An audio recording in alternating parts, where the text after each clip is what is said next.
2 weeks of being on back order, the s'mores is back. The high demand s'mores protein flavor, my God, this is taking forever to come back to the warehouse. Why? Because it tastes damn good, and the marshmallow and little graham cracker pieces in the batter are to die for. Today's request, I had a guy that's going back to college, and he goes, hey, I'm going to need something on the go, something easy, something that I can eat in class, or something that I can just pull out and it's good to go. So a good thing I like to make, especially when I take to work, are little protein loaves, or make a big loaf and cut it up into smaller ones. But since I have the opportunity with these little pans, I figure let's take advantage of it. So what we're going to use today, scoop and a half of the Core Performance S'mores Whey in my dry, 8 grams of sugar-free, fat-free Jello pudding mix. Again, that is optional, but it helps with the overall moisture and texture. 2 servings of the extra fluffy complete pancake mix. You can find this at Walmart, but if you want to use, say, an Aunt Jemima or a different kind of complete pancake mix, by all means, but the calories may be just a slightly different. Okay. Baking powder, this is used to help the product rise.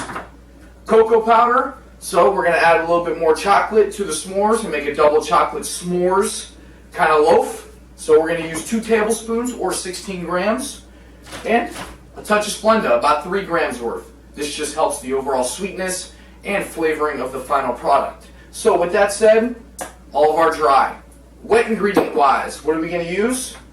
6 ounces of Greek yogurt, which I have right here, my little cup that I get from Wegmans. And again, you can use Chobani, Fai, all those other brands. So I'm just going to add that right into the mix right away.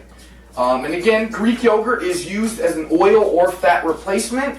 So this is also going to help with the final product texture. It will help it come out very moist, which is good. And if you want to store, say, 1, 2, 3 of these loaves in the fridge, it's still going to come out absolutely awesome, and the center will still be nice and moist. Okay, so that's done. What else are we going to use wet ingredient wise? Well, you could use whole eggs, but I'm just going to use 2 egg whites, which I have right here. Dump that in there, like so.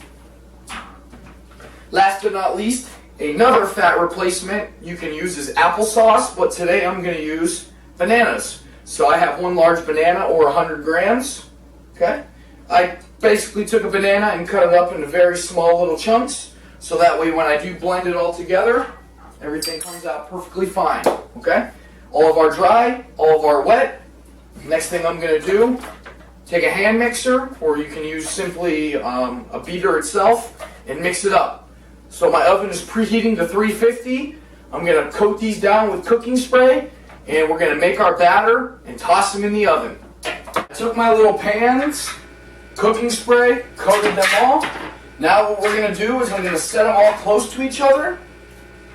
I have my batter right here, a large spoon, and I'm simply just going to take a spoonful and apply it to each one, and continually add batter to each little pan so that each comes out to an even amount.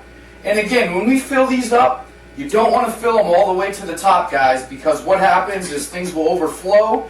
Make sure you give it adequate room so that it can expand and rise in the baking process. So without boring you further ado, as I fill these up, we're going to put these in the oven probably 15 to 20 minutes. We're going to pull them out and see how they look. Use a toothpick, place it in the center, and if it comes out clean, they are done. The whole recipe, it comes out to, I think, 800 calories for all 6. So you're looking at about 125 for each little loaf. But let me pull it out and we'll talk. Alright guys, this was just about 18 to 20 minutes. So you can see what our final product does look like. Okay, I don't want to tilt it too much.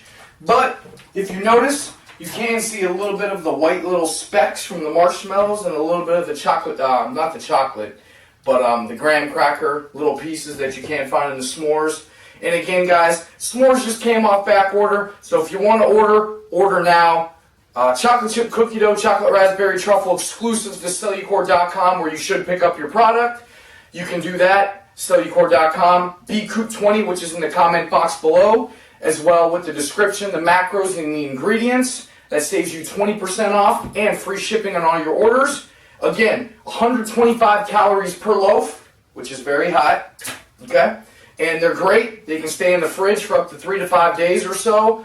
And again, a good recipe, something on the go. And again, if you're traveling a lot, need something at work, place in the fridge, something easy to eat, this is what you want. So guys, Cellucor.com, use coupon code Bkupniewski, stock up on your essentials, get the s'mores while you can, and enjoy a new recipe.